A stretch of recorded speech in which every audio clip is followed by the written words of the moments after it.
ශ්‍රී ලංකාව 1815දී සම්පූර්ණයෙන් සුදු ජාතිකයින්ගේ යටත් විජිතයක් බවට පත්වීමෙන් පසු නැවතත් ඔවුන්ගේ නිදහස ලැබුණේ 1948 වර්ෂයේදීය.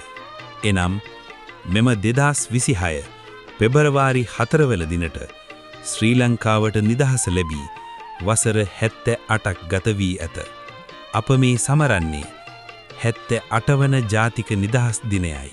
සුදු ජාතිකයින්ගේ එහෙසෙත් නැතිනම් මහා බ්‍රිතාන්‍යයේ යටත් විජිත භාවයෙන් ශ්‍රී ලංකාව 1948 දී මිදුන නමුත් ඉන් පසුවද එම සුදු අධිරාජ්‍යවාදීන්ගෙන් වක්‍රාකාරයෙන් සිදුවන බලපෑම් බොහෝ විය.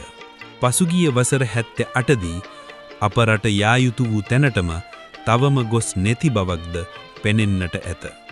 එනිසා මෙම 78 වන නිදහස් දිනයේ අපගේ ප්‍රාර්ථනය විය යුත්තේ මෙම නිදහස 100%ක්ම සම්පූර්ණ කරගෙන ඉක්මනින්ම ශ්‍රී ලංකාව සැබෑ නිදහස් එසේම සංවර්ධිත රටක් බවට අප සියලුම දෙනා එක්ව පත් කරගත යුතු බව සහ ඒ සඳහා අප සෑම දෙනාම එකාමෙන් කැප වී යුතු බවයි.